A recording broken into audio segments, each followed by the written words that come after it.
kayo? Ay, hindi po. Hindi pa Well, napipili sikat ka? nakikita ko po na madami po sumusuporta at nagmamahal po sa akin ngayon. So, kaya po ako na-overwhelmed kasi sobrang bait po. Ang dami po love, ang dami ko po love na nag-receive. Pero hindi naman po siguro yung feeling ko na yung sikat-sikat ko. Eh, totoo ba, Lela, na isa raw si Catherine Bernardo sa mga gumastos para manalo ka sa PBB? Really? Yes, may ganung talks. Hindi ko po alam, pero if naglabas po si Ate Catherine, thank you so much. Actually, yeah, thank you. Hindi ko po alam yun. So, wala na kayong communication ni Kat ngayon? As of, hindi po. Sobrang busy po na si Ate Kat for sure. So, hindi pa po kami nakakapag-usap. How about si yung present girlfriend ng kuya mo, si Kayla? Sumuport din siya. Yes! Opo! Nakita kami after Big Night po. Punta sila sa house. Yeah, catch up sa the family. So, close na rin kayo. Opo! Of course. So, paano mo i-describe si Kayla as girlfriend ng kuya mo ngayon? Ate Kai, sobrang grabe. She's a role model. She's someone na I really look up to. Hindi lang po sa acting, but just her as a person. Grabe po, sobrang, she's very smart, very eloquent. And yeah, she's so nice. She's so good. I love her. May mga girl talk din kayo ni Kayla. Kami ni Ate Kai. Joke. Of course, yeah. Nagpa-bonding naman po kami. Especially before. Kumusta yung unang moment na pinakilala siya sa'yo ng kuya mo? Okay naman po. Masaya po. Sobrang, yeah. Ako po masaya lang po talaga ako for them. So happy na he makes my brother happy. And ngayon, mas open na sila. Opo. Nagmumol na din. Oo, Yeah, nagmumol. Scandal fine today. Nagbuhat din sa birthday celebration niya kayo. Yung 30th birthday niya. Opo, andun po ako. I was with my sister. How do you feel pag may mga nambabash pa rin sa kanila? Hindi naman po na mawawala yun. Bata pa lang po ako. Ang dami na po nagbabash sa mama ko, sa kuya ko. So growing up, I just lived with it, you know.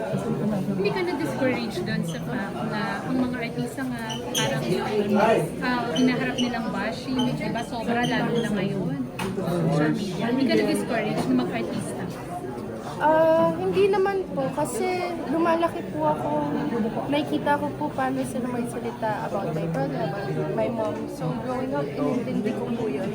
At inintindi ko rin bakit ganun yung mga tao and inintindi ko tong industriya na to bago po ako pumasok dito. And wala, nagkakataon lang po talaga na ganun eh. You know, people talk a lot, pero ang importante ay dapat focus ka lang kung saan ka masaya, dun sa craft mo, dun sa work mo. So far ba ikaw, Lela, ano na yung mga pinakamabigat na bashing na natanggap? So far, siguro ito po, after the big night, yun po siguro yung when I won the big winning title, yun po siguro yung Ano yung mga ina-accuse sa'yo? na hindi daw po ako deserving. Iniyakan ba siya? Opo, kasi syempre, ilang 100 plus days po kami naka-isolate lang po sa bahay ni Kuya. And then paglabas, sobrang daming tao. It was so overwhelming lang po talaga. So, of course, very heightened po yung emotions ko that time. But it's all good. Ano reaction mo na may mga ilan na parang gustong may mangyaring masama sa'yo? Di ba? Pinagtanggol ka pa ng mother mo. Yeah, actually, yung mom ko, siya po talaga ng full protection ko eh. Pero as much as possible, I tell her na huwag na lang din sumagot, hayaan na lang. Pero naintindihan ko naman po saan siya nagagaling. Siyempre, as a mom, siyempre, gusto mo na pagtanggol ang anak mo. So, gets ko rin naman si mama, but I tell her talaga na as much as possible, huwag na lang Magdedemanda daw siya doon sa basher mo na nagkanta sa'yo. Na nag-wish pa na mamatay ka daw. Well, ako wala po akong alam kung sa usapang demanda po na yun. Wala na po ako. But, ano eh. Ako siguro, as much as possible, hindi ko umabot pa sa ganong kalaking pangyayari. Kailangan may demandahan na mangyayari. Ako po, ikaw na lang po talaga na magmahalan na lang tayong lahat. Please, spread love na lang, spread the positivity. Pero naniniwala ka, Lela, na the more kang pinag-uusapan, binabash, ibig sabihin, sumisikat ka talaga. Talaga po? O parang kasama ng pagsikat yung mga basher. Well, kung ganun, that's the good thing naman po siguro na nung mas nakikilala po ako ng mga tao, mas nalalaman nila yung side of the stories. Pero sa akin naman po kasi hindi naman po importante if sikat na hindi. Gusto ko lang po talaga makilala ko as Lala. Yun lang naman po importante. Gusto ko lang po talaga umarte. Yun lang naman po ang sa industriya. So anong nabago sa'yo ng PBB? Yung pag-stay mo doon ng 100 days, ano yung mga nabago sa'yo? Personal, sa ugali mo, sa buhay mo? Ako po, I'd say mas naging confident po ako. Mas naging confident po ako. Si Kuya po kasi inside the house, grabe po yung words of wisdom niya sa amin. Especially sa confessional moments namin. Ang dami pong advice ni Kuya. Ang dami ko po talagang natututunan sa Kuya. At isa po din ang tiwala sa sarili at self-confidence. Yung importance nun. Yung po natutunan. At sino yung pinaka naging ka-close mo sa lahat ng house? Aside from Wookie, of course, na Yung Pal. Pal po talaga. Pal, tsaka si Joaquin. Princess, Princess and Ashley. Princess Pal Ashley and Lela. Joaquin. Sila po talaga yung tatlo yun.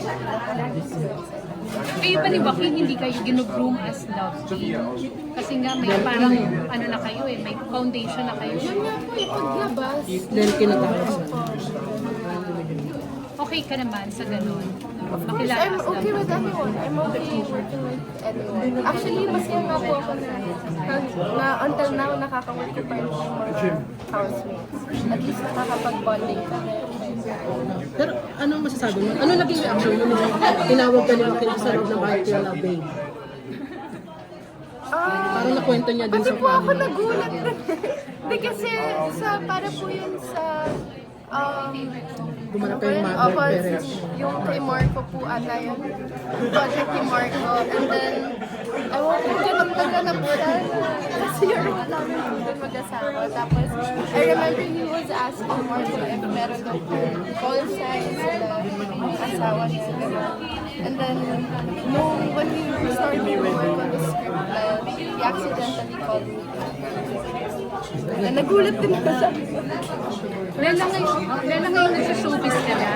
Ready ka na ba dun sa mga roles na posible kang magkaroon ng kissing scenes, sexy scenes? Hindi po mo. Hindi pa muna. Not for now. Darating ang panahon. Sana, ano pa lang yung mga roles na pwede mong tanggapin sa ngayon? Lahat. Huwag lang po yung walang no kissing scene, no bed scene, no mature roles. Pero lahat. Personal preference mo siya or because ayaw ng mom, ayaw ng kuya? The personal preference. Thank you, madam. Then Leila, last question na lang pwede. Kung sakali magpapakasal na si Daniel, handa na ba kayo? Yes, of course. Go. Kung saan Ready na siya mag-video. Thank you. Picture naman.